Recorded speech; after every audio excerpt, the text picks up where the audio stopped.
And joining us now is Dr. Alan Francis, a professor emeritus and former chair of psychiatry and behavioral science at Duke University.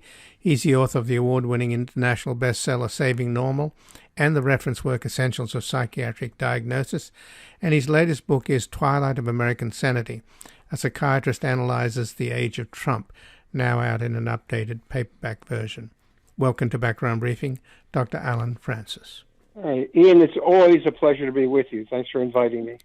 Well, thanks for joining us, Dr. Francis. And today, former President Donald Trump demanded that he be declared president nearly 2 years after he lost the election to Joseph Biden. On his Truth social media platform today, he tweeted out, "So now it comes out conclusively that the FBI buried the Hunter Biden laptop story before the election, knowing that if they didn't, Trump would have easily won the 2020 presidential election. This is a massive fraud and election interference at a level never seen before in our country. Remedy, declare the rightful winner, or, and this would be the minimal solution, declare the 2020 election irreparably compromised and have a new election immediately." So this is the headline at the Huffington Post today, suggesting that Trump is losing it. What do you think? Well, I think there are four possible ways of understanding it. One is that he's just gone crazy, he's flipped out, and that the people who've said that he was unfit to be a president because he was mentally deranged were right all along, and he's showing his true colors. That's one possibility. Second possibility is he's becoming demented, and demented people say dumb things, especially under stress. He's had to live through losing, and he's a person who never was told from a young age that losing was akin to sin, and that with a combination of dementia and his disappointment and possible depression about that he's lost it on that basis. I think we can't rule out that he's either clinically psychotic or demented, but we can't rule it in. There's no information that says it has to be that, and I'm very suspicious of either of those interpretations. So there are two other interpretations that I think make more sense until we have more information to the contrary. The third and most likely interpretation is that this is Trump. That Trump has been saying absolutely outrageous and crazy things for the last 50 years, and he's been rewarded for them. That he doesn't get punished when he says stupid things. He doesn't get punished when he goes bankrupt. He doesn't get punished when he told the country that John McCain was not a patriot, that he likes heroes who aren't captured. He gets nominated and he gets elected president. And that this is a ploy, an effort on his part to stay relevant, to keep his troops savoring blood, to threaten the Justice Department with the fact that he'll say even more outrageous things that will get them out on the streets, to threaten Merrick Garland to back off from any possible indictment, and also maybe more important than anything, to raise money. My guess is that day to day, what he's most thinking about is how can I monetize my celebrity, and how can I get people to send me contributions? And if saying something outrageous will get a contribution, he's not that worried about being seen as crazy by us, because to the audience he cares about, that's a stimulus to support him even more strongly. Which brings us to the fourth explanation, and that is never underestimate how dumb the U.S. public can be. And I think H.L. Mencken first said that. George Carlin put it another way, that think of how dumb the average person is and realize that half the people are even dumber. That Trump isn't playing to your audience. That things that sound absolutely absurd to you, to me, to people like us are arousing and create passion and adoration in his audience. And he's been saying the most outlandish things ever since he went into politics. And everything he says, every scandal that he gets into, confirms his intuition, his brilliant intuition before the election, before the 2016 election, that I could shoot someone on Fifth Avenue and I would not lose any voters. He cannot say anything that sounds stupid enough or crazy enough that will discourage the people who love him. And that everything that he says that's crazy and stupid, if anything, enrages them as he understands they will be enraged, gets them to send him contributions, keeps the politicians more disciplined, threatens the Merrick Garlands of the world who are timid, and in the long run serves his best interests. And again, I'm speaking with Dr. Alan Francis, a professor emeritus and former chair of psychiatry and behavioral science at Duke University. He's the author of the award-winning international bestseller Saving Normal and the reference work Essentials of Psychiatric Diagnosis. And his latest book is Twilight of American Sanity. A psychiatrist analyzes the age of Trump, now out in an updated paperback version. So your book, Twilight of American Sanity, A Psychiatrist Analyzes the Age of Trump, is not so much a psychoanalysis of Trump himself, but of the American people, and tries to explore why the American people, or at least a large percentage of them, support him. So is that the issue at hand then, that, as you mentioned, I mean, you didn't say it, but we are becoming an idiocracy? Is that the essential problem? Yeah, and it's not that people are inherently dumb, it's that they've been dumbed down. The major media have been controlled now for about 40 years by the plutocrats, billionaires who have an interest in destroying government in order they can then control the direction of the country and not pay taxes and not be regulated. So it's not an accident that this has happened. Talk radio has been around for 40 or 50 years, spewing out misinformation, lies, and in some cases treasonous material that's believed by a substantial portion of the population. Today there was a survey out that showed that 40% of the American public think it's not unlikely there'll be a civil war in this country within the next decade. And amongst Republicans, this is the really scary part, more than half of Republicans think that.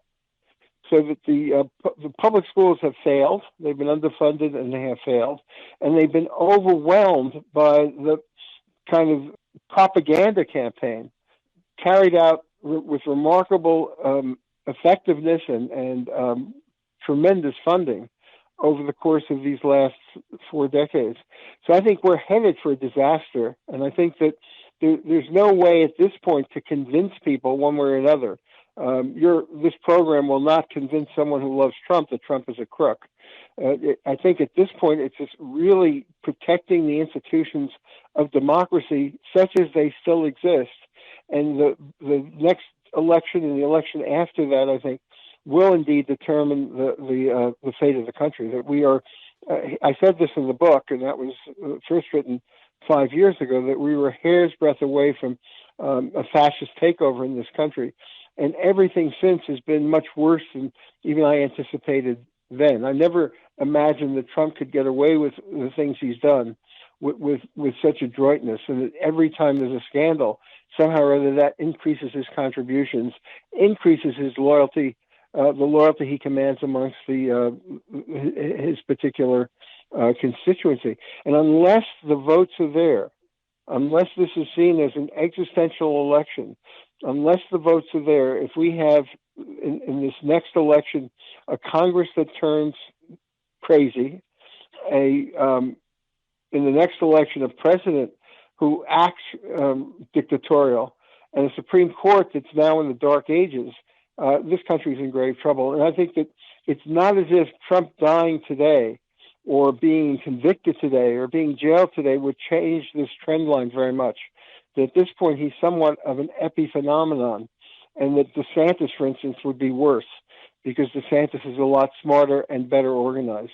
So it's not like we defeat Trump and the world then returns to normal. We have a situation in which unless the institutions of democracy are strengthened, not just for this election, the next, but strengthened over the course of the ongoing future, unless the forces that are tearing the country apart and returning us to a dark age, unless those forces are confronted strongly in a democratic way, then we will have something not akin to civil war so much. It's not going to be the North versus the South because there's no geographical divide line. Almost every city in the South is Democratic. It's more a rural to urban divide line. And the Civil War will most likely be more that people with guns will be terrorizing people without guns. And we know which segment of the population has the guns and which segment doesn't. So, Dr. Alan Francis, do you think that the plutocracy, we know that the plutocracy have manipulate the American people and detach them from the normal political process that you would have in, say, in a social democracy where you pay your taxes and you get government services. We have a situation in this country where we don't have that transaction, that politics is more about cultural matters like abortion and guns, and that has been a process to detach people from the real process and the interests of what politics should be about.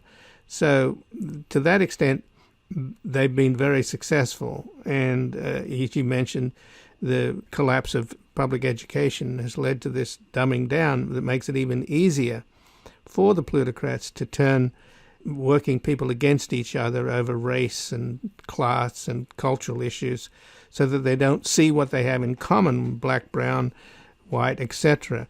So that I understand, but do the plutocrats want American fascism? Yes.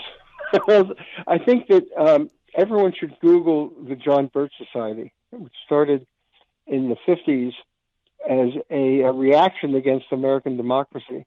And the Koch brothers' father was one of the 12 founders of it. And the program of the John Birch Society is the current Republican platform. The William Buckley, who was theoretically the father of American conservatism, thought that the Birchers were too extreme, too weird to be taken seriously, and he did everything in his power to squelch the John Birch movement.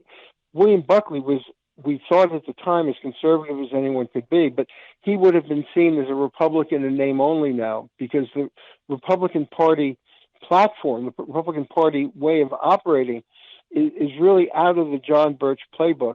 And what it amounts to is a fascist government that would be serving the interests of the billionaire class and doing it by using propaganda techniques to convince, exactly as you put it, working class people that their enemy are the people of color, gays, people who get abortions, that that's the enemy, not the billionaire class, which is really turning this country very rapidly into kind of fascist oligarchy.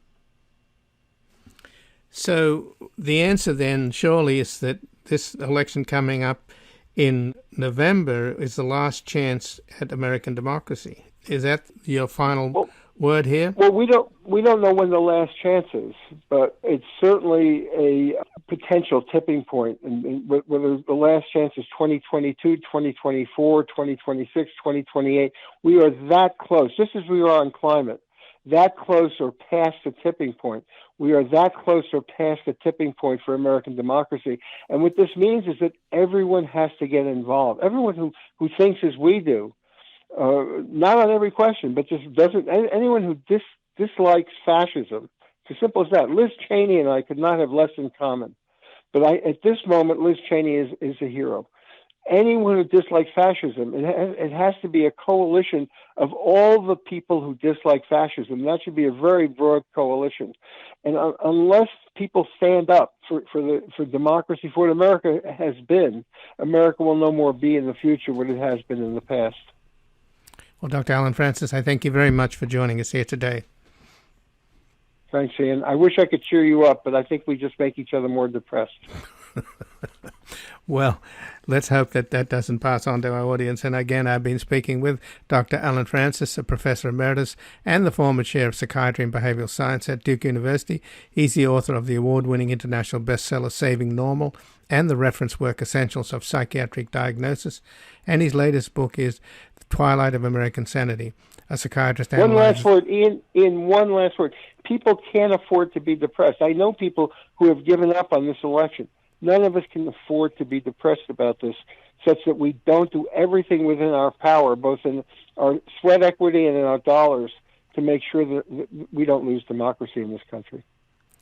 I couldn't agree more. And again, His latest book is Twilight of American Sanity, A Psychiatrist Analyzes the Age of Trump, now out in an updated paperback version. We're going to take a brief station break and back looking into the origins of the current MAGA Republican radicalism.